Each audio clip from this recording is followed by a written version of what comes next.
Bismillahirrahmanirrahim. Assalamualaikum warahmatullahi wabarakatuh. Perkenalkan, nama saya Silvina Kitasari, NPM 17192 dari Fakultas Kedokteran Unisba. Di sini saya akan menjelaskan skripsi saya yang berjudul Scoping Review Pengaruh Obesitas Terhadap Fungsi Paru pada Orang Dewasa. Nah, kemudian pertama dari latar belakangnya itu definisi dari obesitas merupakan penyakit kronis yang ditandai dengan akumulasi lemak tubuh berbahaya yang berlebih sehingga dapat berbahaya bagi tubuh. Kemudian dia dapat berhubungan dengan berbagai macam masalah kesehatan, salah satunya dengan fungsi paru sehingga dapat menyebabkan gangguan pernapasan.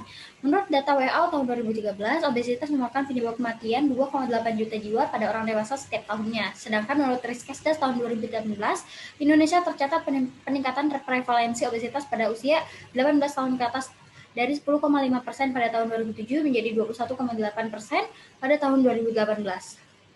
Kemudian rumusan masalahnya, apakah pengaruh obesitas terhadap fungsi paru pada orang dewasa? Kemudian tujuan masalahnya adalah menganalisis pengaruh obesitas terhadap fungsi paru pada orang dewasa. Kemudian untuk manfaat penelitian secara praktis diharapkan dapat memberikan edukasi risiko komplikasi obesitas terhadap fungsi paru. Kemudian secara akademis diharapkan dapat menjelaskan pengaruh obesitas terhadap fungsi paru pada orang dewasa sehingga dapat menjadi referensi maupun rujukan untuk penelitian lanjutan.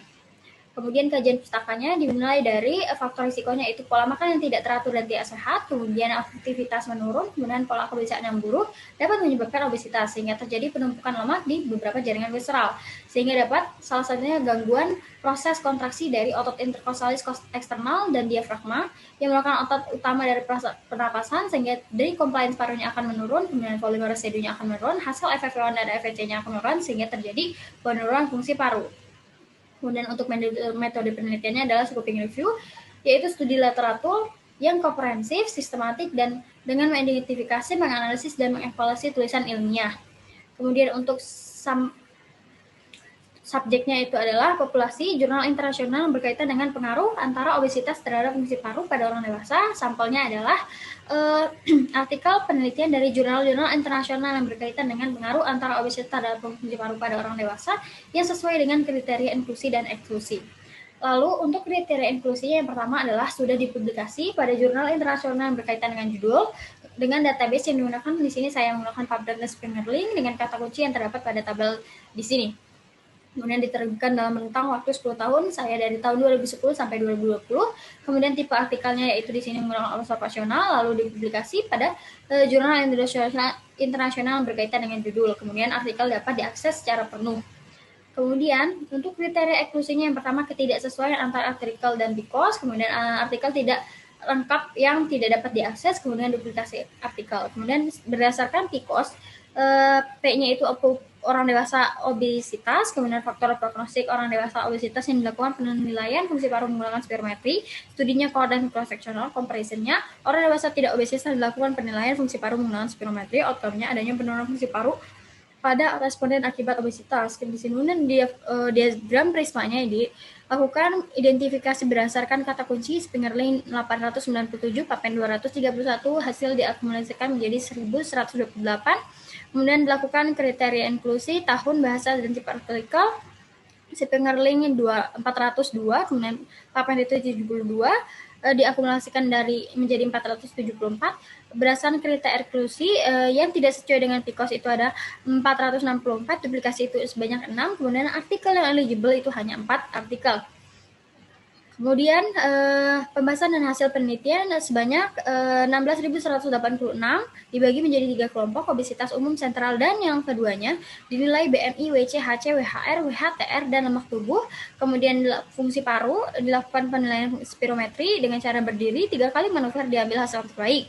Kemudian hasilnya adalah obesitas sentral dan indeksnya terkait dengan fungsi paru dan risiko gangguan pernapasan restriktif yang terlihat lebih tinggi pada orang lebih tua di Cina, sedangkan obesitas umum dan BMI tidak berhubungan. Kemudian sebanyak 293 pasien dibagi menjadi 5 kelompok, normal, overweight, obesitas kelas 1, 2, dan 3. Terdapat perbedaan signifikan dari obesitas dan non-obesitas pada nilai FEC, FEC persen, FEV1, FEV1 persen, FEV 25 sampai 75%. Kemudian pada jurnal yang ketiga adalah 294 pasien. Di sini terdapat perbedaan signifikan pada pasien obesitas dan non-obesitas pada nilai PEF lebih rendah pada pasien obesitas dibanding non-obesitas. Pembahasannya adalah penurunan compliance paru akibat bertambahnya berat dinding dada dan semakin tingginya posisi diafragma dalam rongga toraks, sehingga mengakibatkan penurunan fungsi paru yang selanjutnya berhubung pada peningkatan kerja dari proses bernapas. Kemudian akumulasi lemak di dinding dada dapat menghambat ekspansi tulang rusuk. Lalu di sini terakhir jurnal itu 80 wanita premenopausal dibagi menjadi 3 kelompok, normal, overweight, dan obesitas. Terdapat peningkatan nilai risiko penurunan fungsi paru yang dinilai dari IRV pada TAT, SAT, dan PAT.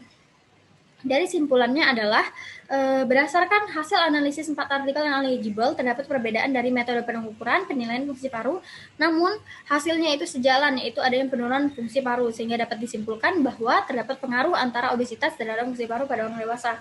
Saran penelitian ini adalah menggunakan nilai spirometri yang lebih luas, karena penelitian ini hanya menilai dari FFO1 per FVC, sehingga hanya mengetahui gangguan restriktif saja. Lalu, selanjutnya akan diharapkan dapat dilakukan penelitian review